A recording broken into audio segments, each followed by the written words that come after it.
Hello বন্ধুরা, welcome to my channel. আমি সুশান্ত। আজকের এই ভিডিওয়ে আমরা দ্বিতীয় শ্রেণীর আমার বইয়ের প্রথম পর্বের 14 ও 15 নম্বর পৃষ্ঠায় যে পড়াগুলি রয়েছে সেটি পড়ব।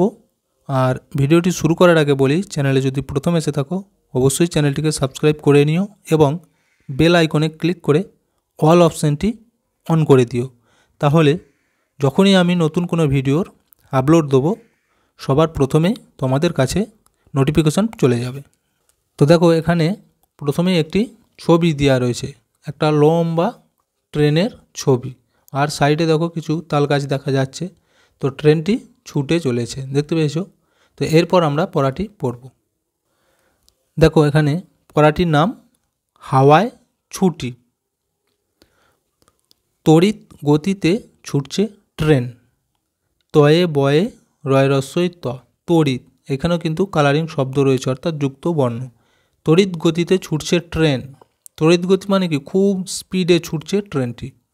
পেরিয়ে যাচ্ছে তাল পদ্মের মাঠ। তয়াকা ল তাল প দয়ে ময়ে একা র। দেখতে পেয়েছো, এখানেও কালারিং করা রয়েছে। তাল পদ্মের মাঠ, তার মানে সে বিশাল বিশাল মাঠ পেরিয়ে যাচ্ছে। এবং এই যে পদ্মের মানে কি, অর্থাৎ বড় বড় সাইডে হয়তো পদ্ম পুকুর আছে, সেসব পেরিয়ে ছুটে চলেছে। ট্রেনে অনেক যাত্রী। উঞ্জয়াকা তয়ে রফলা দীর্ঘই। এটা দেখো তয়ে রফলা, এই যে এর মতো, এটাকে বলা হয় তয়ে রফলা। তাহলে ট্রেনে অনেক যাত্রী মানে ট্রেনে প্রচুর লোক আছে। উত্থান বাবু তার জিনিসপত্তর যত্ন করে গুছিয়ে রাখছেন। দেখো, ভালো করে কিন্তু উচ্চারণ করবে। এই যে এটা রস্য তয়ে থয়ে আকার দন্তন্য। উত্থান বাবু তার জিনিসপত্তর, এটা প তয়ে তয়ে র, পত্তর উঞ্জ তয়ে দন্ত নয়, যত্ন করে গুছিয়ে রাখছেন।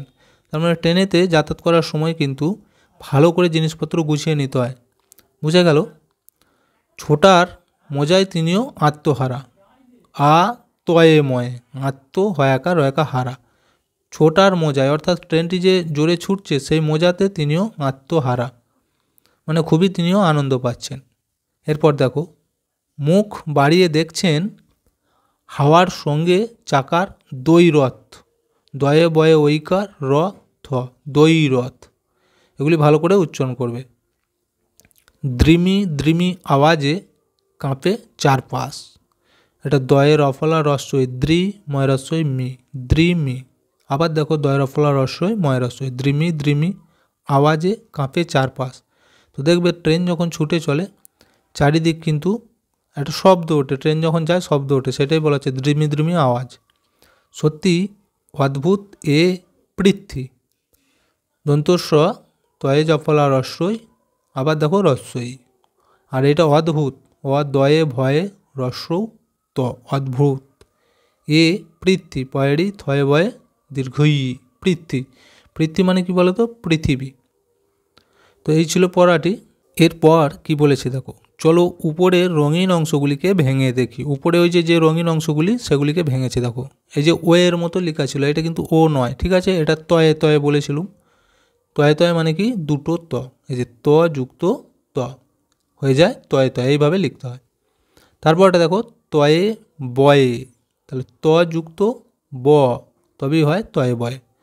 এটা দেখো তয়ে ময়ে, এগুলি কিন্তু তোমরা মনে রাখবে। তয়ে ময়ে, ত যুক্ত মো, তয়ের সাথে মো যুক্ত হয়ে তয় ময়ে। তারপরে দেখো তয়ে জফলা। জফলা মানে বলেছি উঞ্জ, তাহলে ত যুক্ত উঞ্জ। বুঝে গেল? এইখানেটা এবার দেখো, এটা কি বলেছিলাম? তয়ে থয়ে, এই দেখো ত যুক্ত থ যুক্ত হয়ে এইভাবে তয়ে থয়ে লিখতে হয়। তারপর এটা দেখো তয়ে দন্তন্বয়, ত যুক্ত দন্তন্য হয়ে যায় তয়ে দন্তন্বয়। এটা দেখো থয়ে বয়ে, থ যুক্ত ব, থয়ে বয়ে। এটা কি? তয়ে রফলা। বুঝে গেল? তয়ে রফলা। রফলা মানে কি? র। এই দেখো ত যুক্ত র হয়ে যাবে তয়ে রফলা। আর নিচে দেখো এবার কি দিয়েছে? দয়ে বয়ে, দ যুক্ত ব হয়ে যাবে দয়ে বয়ে। আর এটা দয়ে ভয়ে, তাহলে দ যুক্ত ভ, দয়ে ভয়ে। বুঝে গেল? আবার এই দিকটা দেখো দয়ে রফলা দেওয়া রয়েছে, রফলা মানে কি বলছি র, তাহলে দ যুক্ত র, দয়ে রফলা। পরের পাতায় দেখো এবার কি বলেছে, এসো একই রকমের নতুন কথা শিখি।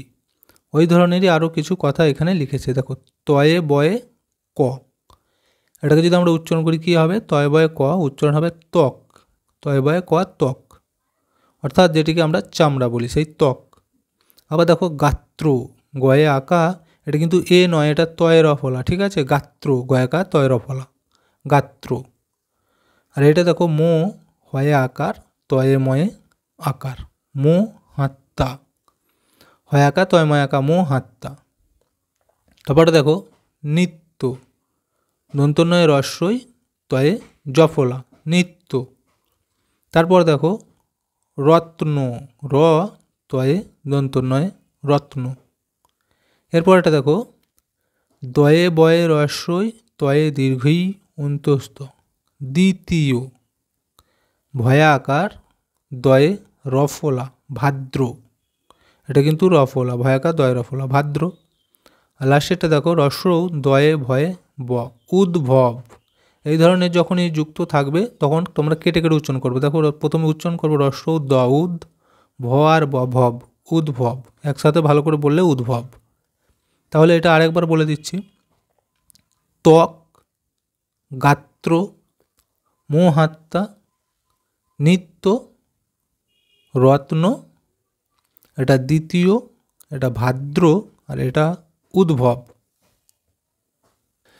এরপরেতে দেখো নিচয় কি বলেছে, এসো ছক পূরণ করি। তো এই যে এইখানেতে খালি জায়গাগুলি রয়েছে এগুলি পূরণ করতে হবে। তো কিভাবে পূরণ করব সেগুলি এইখানে কিন্তু আমাদের একটা হিন্টস দিয়ে দিয়েছে, ঠিক আছে। তো এগুলি খুবই সহজ। দেখো প্রথমেরটাই যে বলেছে কি পাশাপাশি, পাশাপাশি কাকে বলে, পাশাপাশি মানে এই দিক থেকে এই দিকে, এগুলিকে বলা হয় পাশাপাশি। আর উপর নিচে মানে কি, এই উপর থেকে নিচের দিকে, এই যে উপর নিচে, তাহলে সেইভাবেই আমরা পূরণ করব। দেখো কি বলেছে, প্রথমেরটা এই যে লেখা আছে মহান মানুষ, কত এটা 3 নম্বরে লেখা আছে, তাই তো। তাহলে 3 এখানে কোথায় আছে দেখো এইখানেতে, তাই তো। তাহলে এইখান থেকে শুরু হবে আমাদের। আর কি বলেছে পাশাপাশি, তার মানে এইখান থেকে এই দিকে যেতে হবে, বুঝে গেল। আর আমাদের উত্তর কিন্তু এই সাইডে দেওয়া আছে, দেখো এই যে সমাধান বলে লেখা রয়েছে। তাহলে 3 বলেছে মহান মানুষ, মহান মানুষকে আমরা কি বলি, এইখানে উত্তর কিন্তু দেওয়া আছে।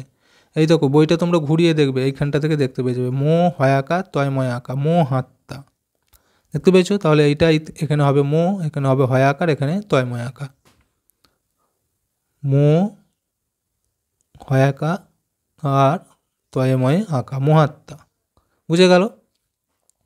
আর দেখো 4এরটা নিশা, তাহলে 4 এখানে কোথায় আছে, এইখানে আছে। আমাদের কিন্তু এগুলো পাশাপাশি বলেছে, তার মানে এই দিক থেকে এই দিকে হবে, বুঝে গেল। তাহলে 4 মানে এইখানেতে, এইখান থেকে এই দিকে লিখবো, এই দুটো ঘরের মধ্যে। নিশা বলেছে, এখানে 4-এর উত্তর দেখো লেখা আছে রায়কা তয়রফল রস্য, রাত্রি। বইটা উল্টে দেখতে হবে তোমাদেরকে ঘুরিয়ে। তাহলে আমরা লিখে দেবো এখানে রয়াকার রা, এখানে তয়রফল রস্য, রাত্রি। আবার দেখো 6-এরটা কি বলেছে, 29-এর থেকে 1 বেশি। তাহলে 29-এর থেকে 1 বেশি মানে কি 30 হবে। তাহলে কত আছে 6-এ, তাহলে 6 কোথায় এইখানেতে, তাহলে এইখানে আমরা 30 লিখবো, এখানে তয়রফল রস্য, এখানে তাল বসা, এই দেখো এখানে উত্তর দিয়ে আছে 30, তয়রফল রস্য তাল বসা। তারপর এটা দেখো 8-এরটা বলেছে ঘ্রাণ, ঘয়রাফলা আঁকা মধ্যাহ্ন, ঘ্রাণ। এবার 8 এখানে কোথায় আছে, এইখানে আছে, তাহলে এইখান থেকে শুরু হবে এই ঘরটার মধ্যে। উত্তরটি দেখলাম এখানে, এই যে লেখা আছে গন্ধ, গ দন্তন্বয়ে ধয়ে, তাহলে এইখানটা আমরা লিখব গ, এইখানটা আমরা লিখব দন্তন্বয়ে ধয়ে, গন্ধ, বুঝে গেল। এরপর উপর নিচে বলেছে, উপর নিচে মানে কি এইরকম এইরকম এইরকম উপর নিচে। তাহলে কি আছে এটা 1-এর, তার মানে 1-এর ঘর থেকে শুরু করব। কী লেখা আছে তাড়াতাড়ি, তাড়াতাড়ি।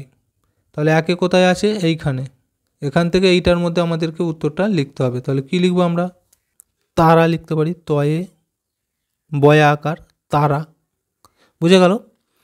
3-এরটা দেখো কি বলেছে মাতোয়ারা, তাহলে 3 কোথায় আছে দেখো এইখানে 3 আছে, তাই তো। এখান থেকে তাহলে এর নিচের দিকে হবে, আমাদের উপর নিচে বলাই আছে, তাহলে এখান থেকে এই দিকে মাতোয়ারা, মাতোয়ারা থেকে আমরা কি লিখতে পারি মত্ত, মো তয়ে তয়ে মত্ত, মাতোয়ারা থেকে মত্ত। তারপরে দেখো ছেড়ে দেওয়া, কতই আছে এটা? 5-এ। 5 কোথায়? এইখানেতে। এখান থেকে এইদিকে হবে, এখানে গ লেখা আছে, তাহলে এইখানটা আমরা কি লিখব? ছেড়ে দেওয়াকে আমরা ত্যাগ বলতে পারি। তয়ে জফলা আকার গ, ত্যাগ। ত্যাগ আর ছেড়ে দেওয়া একই জিনিস। তারপর দেখো মিত্রের বিপরীত। মিত্রের বিপরীত কি হয়? শত্রু, তাই তো? এটা কোথায় আছে? 7-এ। 7 কোথায়? দেখো এইখানে আছে, তাহলে এইখানটা তালবস্যা লিখাই আছে, এইখানটায় তাহলে আমরা তয়রফলা রস্যও লিখে দেবো, শত্রু। এরপরেই দেখো কি বলেছে? বাক্য রচনা করি। তো এখানে যে 3টি শব্দ দেওয়া রয়েছে, পৃথ্বী, অদ্ভুত আর রৌদ্র, তাহলে এদেরকে দিয়ে বাক্য লিখতে হবে। তো এই যে পৃথ্বী লেখা আছে, পৃথ্বী দিয়ে আমরা কি লিখতে পারি?